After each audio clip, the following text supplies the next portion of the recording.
제가 늘 가슴 아픈 사람이 한 사람 있는데요. 그것은 우리 교회 식구가 아니고 이태면 간디입니다. 간디. 인도의 영원한 지도자로 불리는 간디입니다. 왜 이 사람이 늘 가슴 아프냐 생각하면 이 우리 시대의 한국 교회와 또 교회 밖의 사람들에 대한 이야기와 너무 매칭이 되기 때문에 연결되기 때문에 그래서 가슴이 아프다 그런 생각을 늘 합니다. 이를테면요. 유학을 갔잖아요. 간디가 영국으로 유학을 갔는데 이 식민지 백성이 그 나라에 유학을 온 거예요. 그것도 유색인종. 인도는 영국의 식민지였거든요. 그러니까 얼마나 많은 편견 가운데 이 공부를 계속했겠습니까? 근데 게다가 이 사람이 성경을 읽게 되었어요. 성경을 읽는 중에 산상수훈을 보고 예수님에 대하여 너무 큰 감동을 받았어요. 그래서 교회에 나가서 내가 어떻게 하면 예수 그리스도와 같은 일꾼이 될 수 있을까? 예수 그리스도의 사람으로 살아갈 수 있을까? 라고 물어보려고, 여쭈어보려고 영국 교회에 두드렸는데, 이 영국 교회에서 식민지 청년이지요, 유색인종이지요, 들어오지 못하게 막은 겁니다.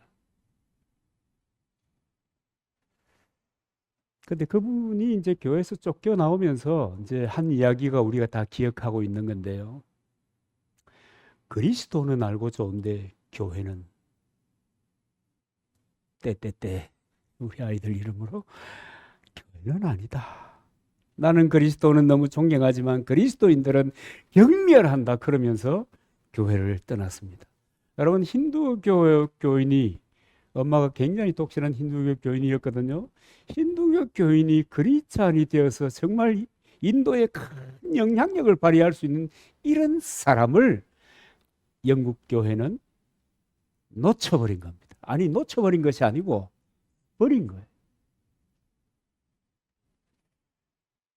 참 그거 생각하면 제가 이 시골 마을에서 목회를 해도 그거 생각하면 참 야. 그런데 우리 한국 교회도 지금 이제 똑같은 뭐 좀 뭐 형편, 처지, 수준, 뭐 강도 다르지만 똑같은 경멸을 사회로부터 받고 있는 이런 점이 많이 있습니다. 왜요? 여러분 교회 세상 정치 집단이 아닙니다. 관계를 우리는 보통 정치라고 얘기하는데요. 주가 여러분이 아는 이 일반적인 관계도 큰 의미에서 보면 정치입니다. 그런 의미에서 보면 교회의 정치는 하나님 나라의 정치이지 세상에 속한 나라의 정치가 아닙니다. 근데 사람들이 자꾸 이상하게 생각하는 거예요. 여러분 성경의 모든 초점은 사복음서에 있습니다. 왜냐하면 하나님이 인간으로 오셔서 그분이 하신 말씀이기 때문입니다. 그래서 구약을 보아도 이 사복음서를 통해서 예수 그리스도를 통해서 해석을 해야 되고 그 다음에 그리스도 이후의 모든 상황들도 예수 그리스도를 통해서 해석해 가야 되는 겁니다. 그런데 뭐 복음서에는 있지만 뭐 다른 데는 없고 뭐 무엇을 공부하고 믿는지 모르는 그래서 오는 오류들 때문에 사람들이 어렵고 힘든 거예요. 정말 여러분 구원받아야 될 백성이 얼마나 많습니까? 그런 사람들이 얼마나 많아요. 그럼에도 불구하고 모르니까 저는 몰라서 그렇다고 생각해요. 구약의 이스라엘 사람들이 선민의식을 가지고 그 선민의식을 가지고 있으면서도 하나님을 잘 섬기지도 못하면서 그 선민의식을 가지고 이방인들을 짐승 취급했잖아요. 여러분 그 아시잖아요. 오늘 우리들도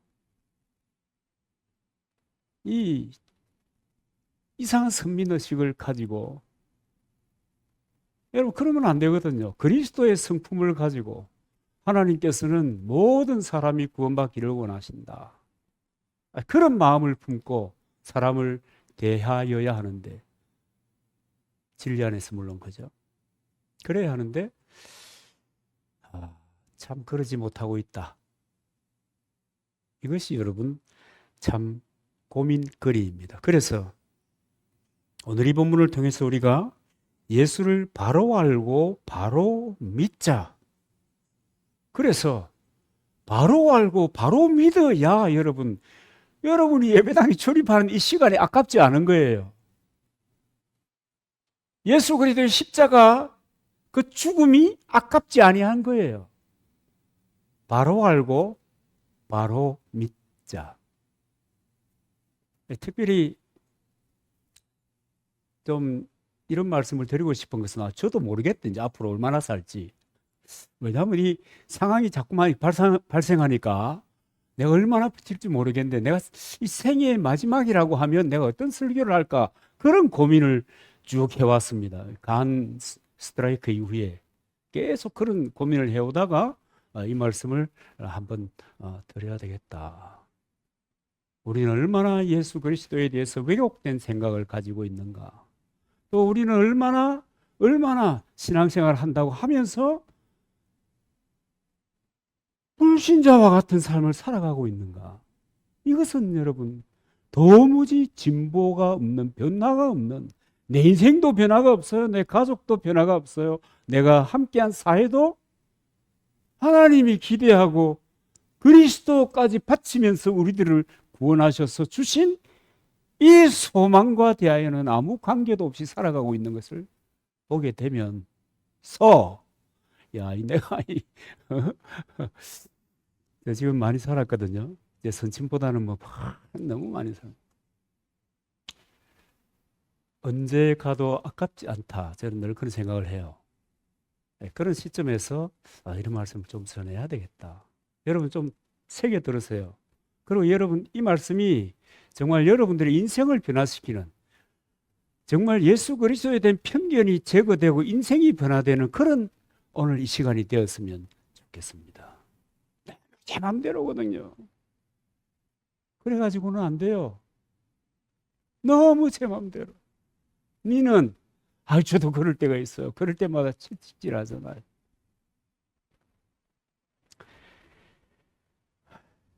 본문으로 가보겠습니다. 오늘 본문의 주인공은 나인성 가부인데요. 당시에는 예수님이 그렇게 유명한 사람이 아닙니다. 나사렛의 목수 출신의 한 젊은이가 선지자 노릇을 하고 있다. 이 정도의 풍문이 돌고 있는 그런 상황입니다. 그러니까 예수 그리스도가 오늘 우리가 알고 우리가 믿는 것처럼 그는 주님이시다. 그는 구약에서 말씀하시던 그 메시아 인류를 구원하기 위해서 오신 주님이시다. 그런 생각 하나도 없었어요. 그냥 선지자 중에 한 사람인데 저거 목수 출신이다.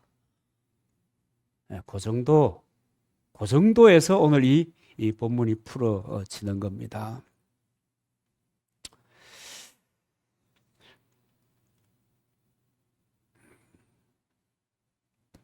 그런데 이 관인성 가부와 그 가정에 예수님을 만난 일을 통해서 이제 예수님이 어떤 분인가 하는 것이 알려지기를 더 시작하는 겁니다.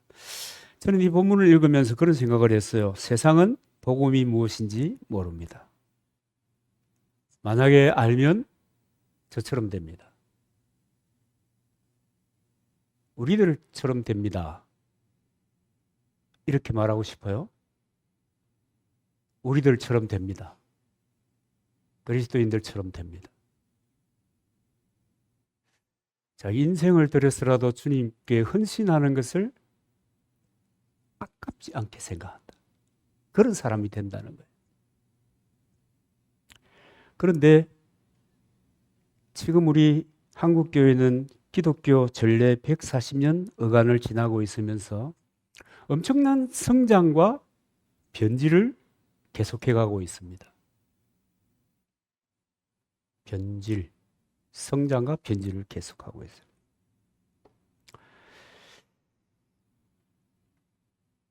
그렇기 때문에 그런 성장과 변질을 통해서 우리는 이상한 예수를 믿고 있는 사람들이 많다. 이상한 예수를 믿고 있어나만한 예수로 믿는 사람도 있고 그냥 장식으로 믿는 사람도 있고, 그냥 여태까지 그래 왔으니 계속 하자, 뭐 이런 태성으로 이렇게 믿는 사람도 있고, 정말 적극적으로 그리스도는 나의 하나님이시다. 그분은 나의 왕이시고 나의 주님이시다. 이렇게 믿는 사람도 있고, 뒤죽박죽이 되어서 그리스도가 증거되고 있는 상황입니다.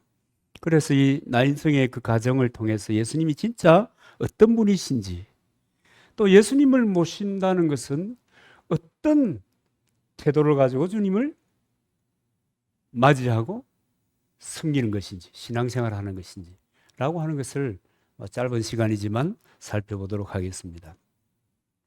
나인성 가부는 사면초가였습니다. 여러분, 삶에 사면초가가 있을 수 있습니다. 도대체 이 내일이 있을까 싶은 그런 시간이 사람들에게 다가올 수 있습니다.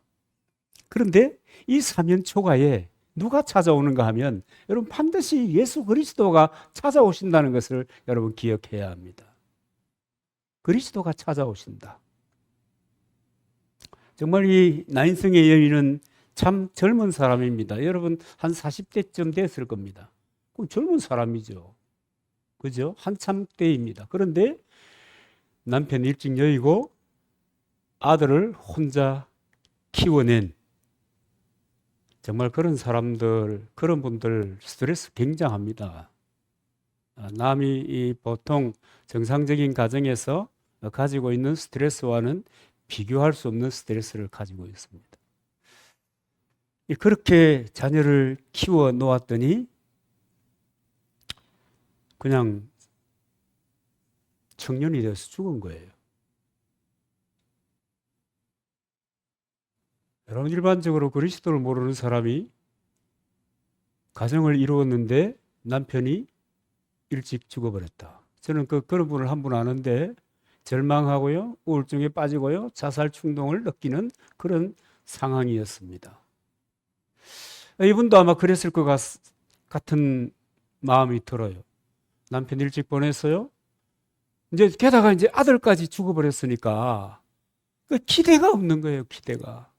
세상에 대한 어떤 희망이나 바람이라고 하는 것이 있어져야 사람이 지탱을 하는데, 지탱을 할 수 있는, 딛고 설 수 있는 것이 아무것도 없는 이런 상황이 돼버린 것입니다.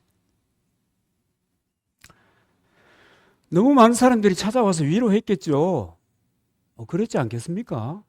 그리고 또 많은 사람이 이렇게 왔다는 거 보면 이분이 그런 환경 가운데서도 사람들하고 친절하게 잘 지낸 것 같아요. 근데 그 위로가 또 무슨 소용이 있어요? 도대체 내 인생은 왜 이렇게 꼬이는 걸까? 내 인생은 왜 이렇게 절망적일까? 라고 하는 생각을 하면서 아마 공동묘지를 향해서 가고 있는 중이었을 것입니다. 이제 장례만 치르면 모든 것이 끝납니다. 정말 시간 문제예요, 시간 문제. 인생의 끝은 시간 문제예요. 그때 주님이 찾아오신 것입니다. 예수님이 장례 행렬과 마주치고 예수님께서 울지 말라고 위로의 말씀을 하시고, 그리고 그 여인의 가장 심각한 삶의 문제를, 그녀의 삶의 동기였고 희망이었고 꿈이었던 허물어진 그것을 다시 회복시켜주는 이 이야기가 오늘 본문의 이야기이지 않습니까? 그리스도를 만났는데, 그리스도가 그분에게 찾아갔는데, 정말 자신의 인생은 죽을 맛이었어요. 죽을 맛이었어요.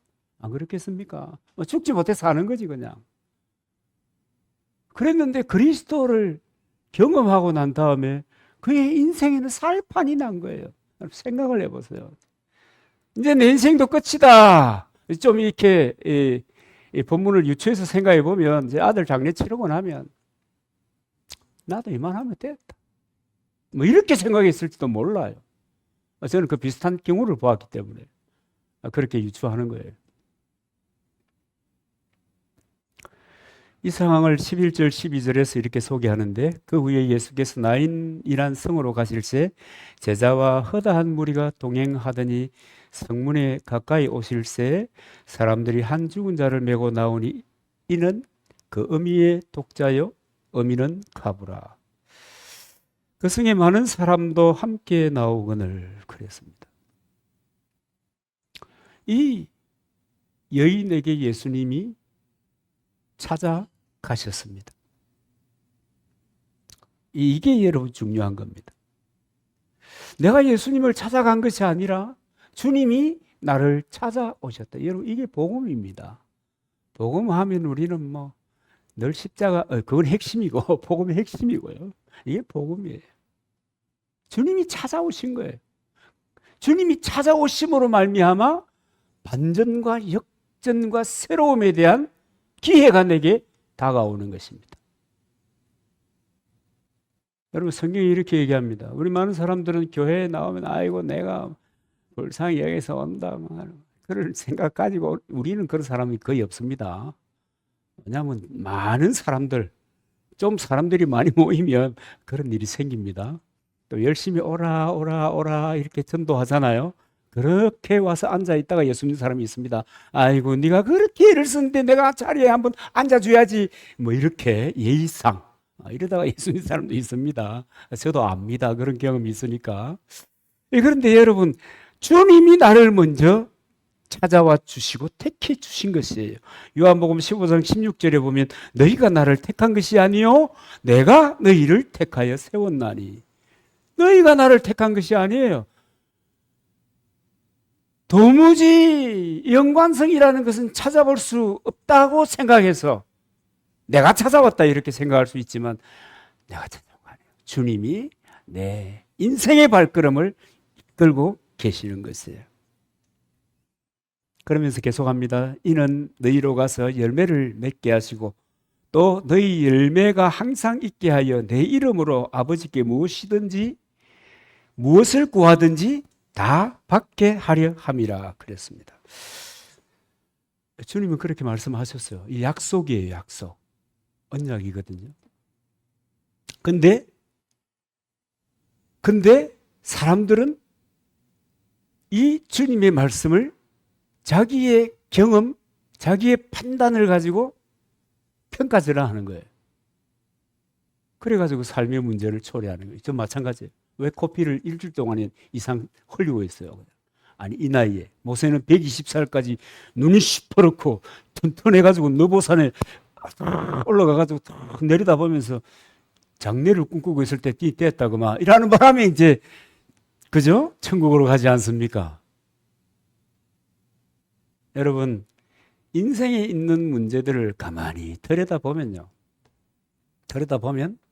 그 깊은 뿌리에는 죄가 있는 거예요. 그 깊은 뿌리에는 죄가 있어요. 그리고 그 죄는 내가 어떤 형태로 사람마다 다르지만 다 뿌리를 내리는 거예요. 어떤 사람은 과도한 욕심 때문에, 어떤 사람은 자기의 인생의 그 모진 풍파 때문에 그 죄의 덫에서 벗어나지 못하는 거예요. 여러분 일생의 성화의 과정이라고 하는 것은 그런 것을 다 털어버리는 과정이에요. 이걸 들게 하시는 거예요. 코피 팡팡 하면서 고난을 때때로 경험하면서 이런 것들을 털어내고 회개하는 거예요. 그럴 때 주님께서는 다가오셔서 새로움에 대한 또 새로운 반전의 기록을 계속해 가시는 겁니다. 내가 넘어졌을 때. 이제 내가 넘어졌을 때 내가 문제가 우리는 별 문제가 없으면 여러분 잘 될 때 여러분 특별히 열심히 기도 안 하죠. 잘 될 때 여러분 심각하게 하나님의 말씀이 내게 다가온 것을 잘 모르잖아요. 그 어려울 때 생각하거든요. 병원에 있는 사람은 전도가 잘 된다고 그래요. 왜요? 주구장창 누워 있거든. 고통 가운데. 그럴 때 자기를 돌아보는 시간. 그럴 때 권하는 이 복음의 메시지가 통하는 경우가 많아요. 그 인생이 다 마찬가지. 어려움이 있을 때 돌아보는 거예요. 네 탓이 아니고 내 탓인 거예요. 너의 죄 때문에 그런 것이 아니고 나의 죄 때문에 그런 것이. 그리고 그것을 모르면 반복적으로 살아가는 거예요. 그런 상황을 반복적으로 맞이하면서. 그러면서 뭐라고 그래요? 살다 보면 별일 다 있다 이러면서 사는 거예요. 편하잖아요. 그렇게 생각하면. 근데 안 해도 될 걸 반복하는 거예요. 그게 문제죠. 낙심하지 말 것은, 넘어져도 낙심하지 말 것은 주님이 찾아오신다. 찾아왔을 때 돌아보고 회개하고 그 길을 돌이켜 주께서 하시는 그 길로 가야 하는 겁니다. 돌이키지 아니하면 뭐와 같다고요? 짐승과 같다. 두 번째로 보면은 주님은 가장 좋은 것으로 바꾸어 주십니다. 이 아들의 죽음으로 인생을 이제 막판에 이르렀는데 이 아들을 살려주잖아요. 그죠? 그런데 성경에 보면 이 여인에게 갔을 그 뒷얘기는 잘 없습니다. 이 모든 것을 다 기록할 수 없으니까. 근데 성경에 보면 마태복음 7장 9절 11절에 보면 예수님이 이렇게 말씀하십니다. 너희 중에 누가 아들이 떡을 달라 하는데 돌을 주며 생선을 달라 하는데 뱀을 줄 사람이 있겠느냐? 너희가 악할지라도 좋은 것으로 자식에게 줄 알거든. 하물며 하늘에 계신 너희 아버지께서 구하는 자에게 좋은 것으로 주시지 않겠느냐? 그 어떤 추석에 보면 좋은 것으로 주시지 않겠느냐에 이것은 더 좋은 것으로 주시지 않겠느냐라고 해야 맞다. 이렇게 기록해 놓은 데도 있습니다. 또 그 더 좋은 것에 대해서 마태복음에 보면 우리가 구하는 것보다 더 좋은 것을 주신다고 했는데 이게 뭔가? 누가복음 11장 13절에 보면 똑같은 내용을 얘기하면서 끝에 더 좋은 것이라고 하는 말 대신에 성령을 주시지 않겠느냐 이렇게 말씀하고 있습니다. 여러분 떡이 중요하잖아요. 일용할 양식이 얼마나 중요합니까? 입고 누리는 이 문화를 누린다는 것이 여러분 이 시대를 살면서 그 시대의 문화를 누리고 산다는 거 얼마나 중요해요. 안 그렇습니까? 중요하죠. 그러나 이것들을 재어놓았다고 해서 내 인생에 변화가 일어나는 거 아니에요. 우리는 악인의 형통함도 얼마나 부러워하는지 우리만 부러워한 게 아니야, 그죠? 시편에 보면 시편 기자도 부러워했다. 야, 이 못돼 빠진 이제 그냥 막 사라져야 될 것 같은 저런 인간들도 저렇게 형통하는데 하나님 도대체 나는 왜 그렇사옵나이까? 아마 이 애굽의 종로로 타던 그 이스라엘 백성들이 그랬을 겁니다. 애굽은 하나님도 모르고 우상 숭배하는데 저렇게 장성한데 우리는 왜 저놈들의 노예 생활을 합니까? 뭐 그런 생각을 했을 것 같습니다. 그러나 여러분 그런 것들을 재워 놓는다고 해서 그런 것들을 내 인생의 끝쯤까지 하나도 부족함이 없이 재워 놓는다고 할지라도 여러분 하나님의 자녀가 아니면 의미가 없어요. 무슨 의미가 있어요? 여러분 이제 좀 우리 이야기를 또 여러분 중고등학교 때 열심히 공부했잖아요. 자기가 원하는 곳에 진학을 못했어요. 그러면 1년 동안 재수하면서 뒤를 돌아봐야 되지 않겠어요? 그 세월 동안 6년, 3년, 3년, 몇 년? 12년. 12년이 의미가 없어지는 거예요. 내가 도대체 뭐 한 거야? 여러분 꼭 그런 겁니다. 영혼을 향해서 인생을 삽니다. 모든 인생이 영혼을 향해서 삽니다.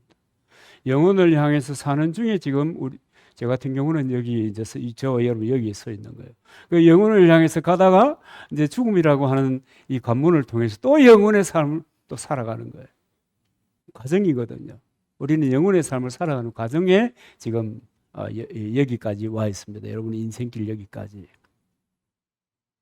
그런데 그 영혼에 비하여 정말 한청과 같은 이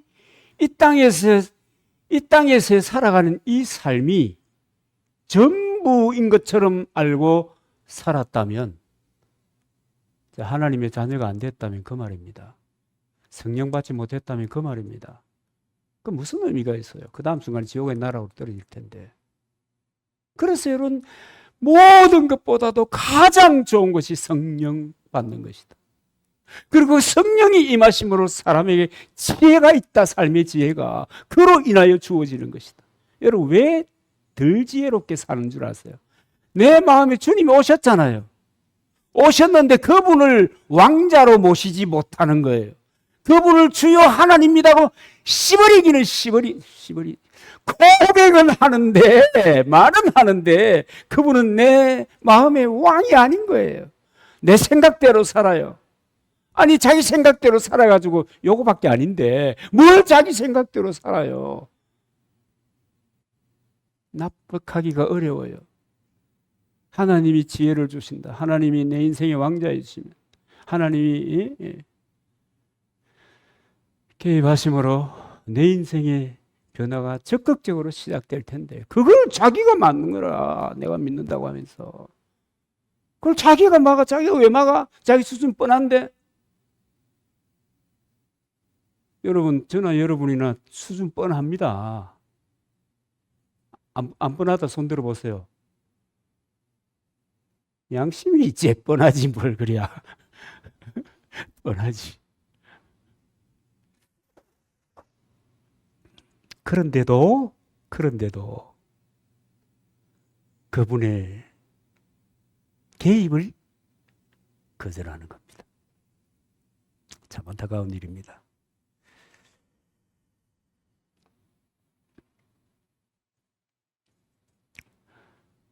오늘 본문에도 보면 13절 15절 다시 볼게요. 이 주께서 과부를 보시고 불쌍히 여기사 울지 말라 하시고 가까이 오사 그 관에 손을 대시며 맨 자들이 서는지라. 예수께서 가라사대 청년아 내가 내게 말하노니 일어나라 하시며 죽었던 자가 일어 앉고 말도하거늘 예수께서 그를 어미에게 주신대 그랬습니다. 이 뭐예요 하면 바꾸어 주셨다는 거예요. 죽은 아들을 산 아들로 바꾸어 줬잖아요. 그리스도가 개입하시면 절망이 변하여 희망이 되는 거예요. 그 희망을 가지고 언약을 붙잡고 믿음으로 기도하면서 가는 거예요. 그럼 그 희망이 현실이 되는 거예요. 패턴이 그런 겁니다. 희망을 주는 거예요. 예수 그리스도를 믿었다고 해서 금덩이가 떨어지는 것이 아니라 나도 주님의 능력으로 할 수 있구나라고 하는 사실을 깨닫게 되는 거예요. 금생과 내생의 복된 삶을 위하여 그걸 깨닫게 되는 거예요. 그 다음에는요, 믿음으로 언약을 붙잡고 기도하고 가는 거예요. 왔다리 갔다리 빙다리 핫바지 같은 인생을 살면 그렇게 사는 거예요. 자기 판단을 따라.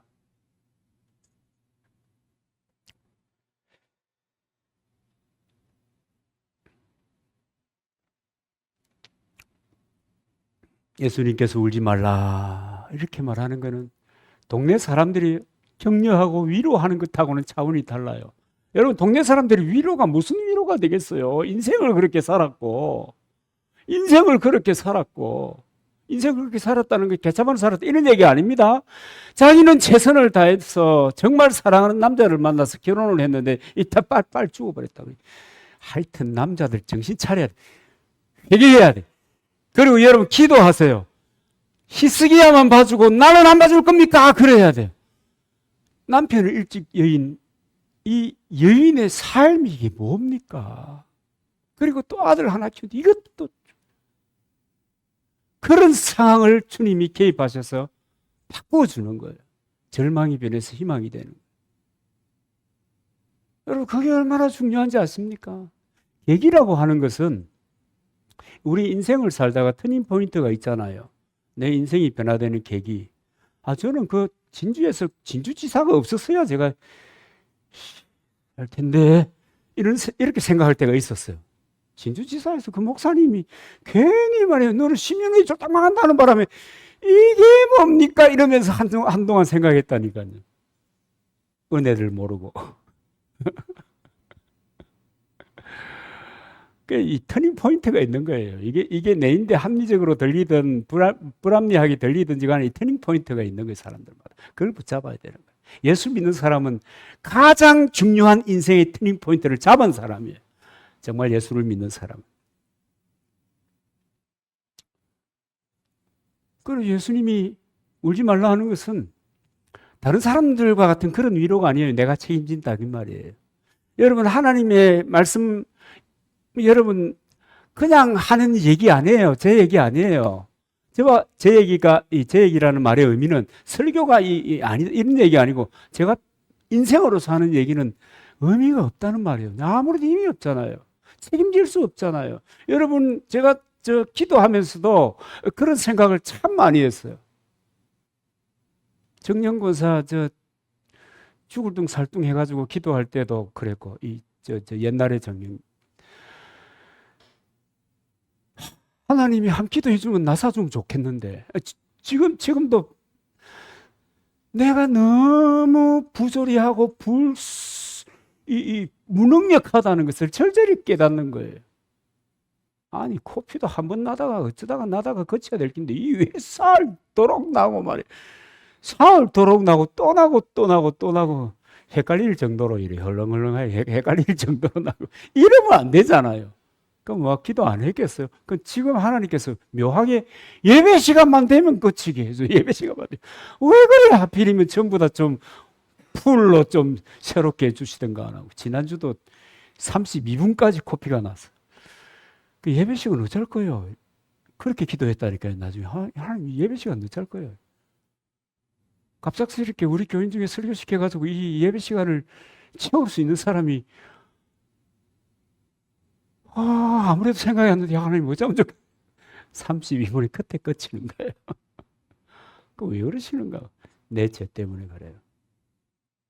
여러분, 목사로 사니까 하나도 죄 안 짓고 사는 거 맞지? 여러분, 저도요, 어떨 때는 화가 나고요, 분노 때문에, 모세는 그 형님 바위를 돌로 2번 때리다 이러잖아요. 제 같으면 망치로 해가지고 바위를 깼는지도 몰라요. 그런 그 모든 문제 또 그로 인하여 파생된 그런 일들을 주님이 바꾸어 주시는 거예요. 바꿔 주신다. 바꾸어 주시는 거예요. 주님이 책임지고 바꾸어 주는 거예요. 그 언약이 그겁니다, 여러분. 왜 자꾸만 언약을 붙잡고 바울이 왜 장로들을 모아놓고 에베소 장로들을 모아놓고 이제 떠나가면서 이제 왜 그런 얘기하겠어요? 그 말씀이 너희를 든든히 세우사. 왜 그 얘기는 말라고 하겠어요? 그 말씀을 붙잡으면 된다. 하나님의 약속이기 때문에. 그분은 약속에 하나도 함부로 여기지 아니하신다. 우리는 외국인들조차도 우리나라 사람들을 곤란하게 생각할 때가 있다잖아요. 밥 먹읍시다. 밥 한 번 먹읍시다. 그런데 이 집에 가보니까 밥 먹자고 시간을 정해가지고 전화를 줘야 되는데 전화를 안 해. 그래가지고 만나고 밥 먹자며 했더니 에이, 인사소리를 한 거지. 구라가 습관이 돼가지고 농담처럼 나오는 거예요. 구라 알죠? 거짓말이만. 하나님은 아니다. 예수님이 내 문제에 개입하시면 판세가 달라지는 겁니다. 청년아 일어나라 말씀하니까 중년에 관뚜껑이 또 그죠? 새로 나는 거예요. 죽을 일밖에 없었던 그 가정에 새로운 역사가 희망이 일어나는 거예요. 예수 그리스도는 여러분, 예수 그리스도가 우리에게 찾아오면 모든 부정이 긍정으로 바뀌는 거예요. 여러분 바뀌었어요? 그 시작점이 되는 거예요. 예수 그리스도. 상황의 태산이 내 앞에 놓여있다 하더라도 그것을 바라보는 해석이 달라지는 거예요. 그 태산을 내 앞에 어마어마하게 막혀있는 이 상황을 바라보는 눈이 달라지는 거예요. 옛날부터 이제 끝났구나, 죽었구나, 이제는 소망이 없다. 그런데 뭐라고 그래요? 아따 이거 퍼다가 흑장사만 해도 재벌이 되겠다. 이런 식으로 생각이 바뀌는 거예요. 해석이 달라진다. 관점이 변한다. 그래서 인생이 되기를 시작한다. 이 풀리는 게 그리스도인의 인생이에요. 안 풀리는 것은 지가 자기 판단, 자기 생각, 자기 경험을 내 인생의 왕자에 모셔놨기 때문에 그래요. 시편 30편에 보면 다윗이 병들어 죽을 지경에 있었던 장면이 이제 기록이 되어 있습니다. 아마 그날 밤을 넘기겠나 싶은 생각을 다윗도 했던 것 같습니다. 그때의 이야기를 시편 30편 11절에 보면 이렇게 얘기합니다. 주께서 나의 슬픔을 변하여 춤이 되게 하시며 나의 베옷을 벗기고 기쁨으로 띠띠우셨나이다. 그렇게 기록해 놓은 것을 볼 수가 있습니다. 어제 살겠나. 베옷, 그 장례 치를 때 입는 베옷 말. 베옷 그 장례 치르고 내 가족들이, 내 친지들이 베옷 입고 장례 치를 줄 알았는데 춤추는 상황이 됐다는 거예요. 여러분, 예수 그리스도는 모든 어두움을 거쳐갑니다. 반복합니다. 왜 그치지 않는가? 알고도 노한다를 알고도 이렇게 거치는 겁니다. 여러분의 인생의 고백도 이 다윗과 같이 되기를 바랍니다. 주께서 나의 슬픔을 변하여 춤이 되게 하시며 나의 베옷을 벗기고 기쁨으로 띠띠우셨나이다. 주님을 만나고 주님이 임재하심으로 또 주님의 언약을 붙잡음으로 변화하는 거예요. 그래서 세 번째는 뭐냐면 예수님이 챙겨주시는데 이렇게 좋은 것들로 챙겨주신다. 여러분 그렇게 믿으세요. 여러분 믿으세요. 네, 뭐 교회 댕겨봤자 아이고 목사는 씨버리는 걸 한 10분만 하지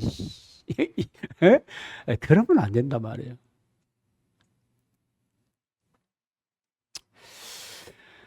저는 챙긴다는 말을 참 좋아하는데 이 사전에 보면 잘 살펴서 좋은 것으로 모아서 안겨주는 것을 챙겨준다 그래요. 주께서 여러분들에게 챙겨주시기를 바랍니다. 내 사정 다 아는 거예요. 그래서 오늘 이 본문에 돌아보아 주신다라고 하는 말, 제가 표현한 챙겨주신다라고 하는 말로 제가 표현한 거예요. 돌아보아 주신다. 챙겨주신다. 근데 이 말을, 이런 고백이라고 하는 것은 상여를 메고 함께 가던 그 많은 사람들이 처음부터 그 끝까지의 과정을 다 보면서 그런 하는 이야기거든요. 모든 사람이 두려워하며 하나님께 영광을 돌려가로되 큰 선지자가, 그러니까 아직 예수님에 대해서 누군지 몰라요. 이 사람은 그냥 나사렛 가난한 집에 그저 목수에서 끼니를 때우는 집에 청년 하나가 지가 멋이라고 나와가지고 선지자 노릇하고 있다. 근데 오늘 이것을 보니까 선지자 중에 그래도 꽤 안네, 그 얘기하는 겁니다. 꽤 안네, 쓸만하네.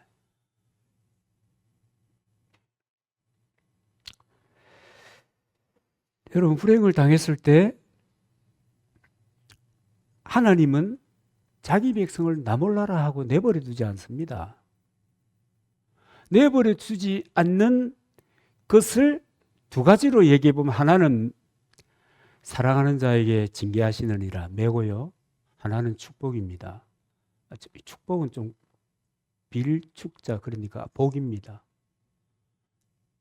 예수께서 내가 온 것은 양으로 생명을 얻게 하고 더 풍성케 하려 함이라. 그리고 이 풍성케 함입니다. 이 천당에서만 풍성한 것이 아닙니다. 금생과 내생의 풍성함을 누리는 것.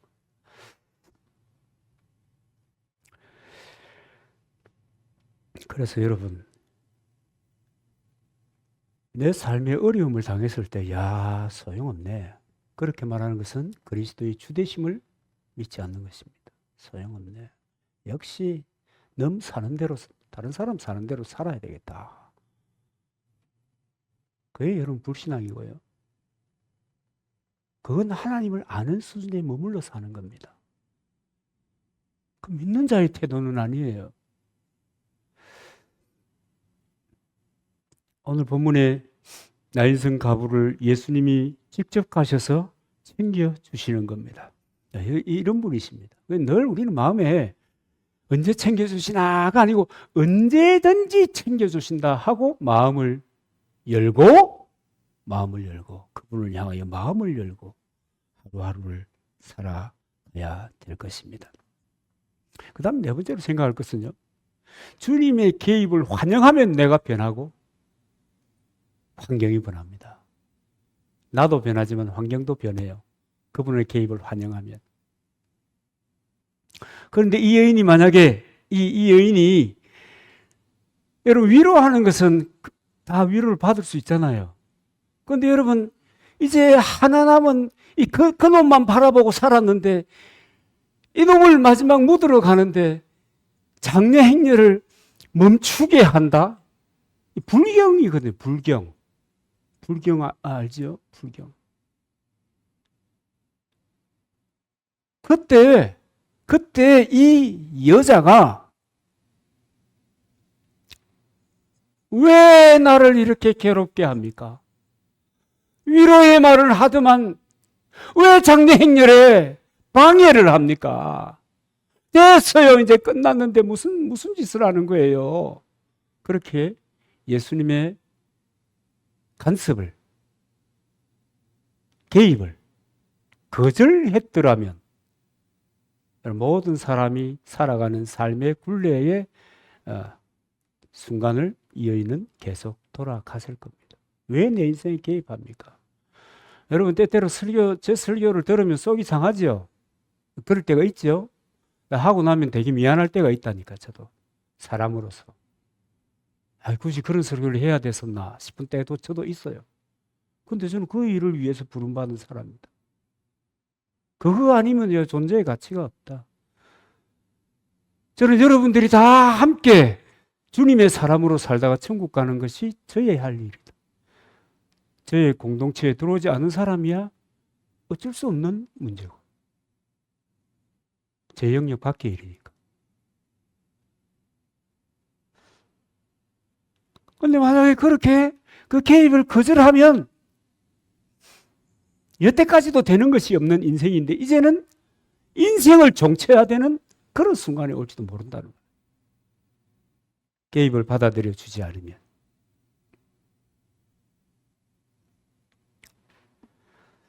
여러분, 예수님의 개입이 내 인생의 변화의 시작입니다. 그런데 우리는 너무 자주 예수님께서 이 여인의 인생에 개입하시는 그 개입에 대하여 무슨 짓을 하는 겁니까 도대체? 무슨 말을 하는 겁니까? 내 형편을 알기나 하시는 거예요. 내가 이때까지 어떻게 살았는데 내 형편은 아시잖아요. 안다면서, 하나님이라면서. 근데 왜 그런 얘기 하는 거예요? 보면 몰라요. 이 여자도 그렇게 말할 수 있어요. 보면 몰라요. 제발 좀 간섭하지 말고 내버려 두세요. 여러분, 신자들이 그런 사람들이 너무 많아요. 신자들이 그런 사람이 너무 많아요. 믿는다고 하시는 분들이 그런 분들이 너무 많아요.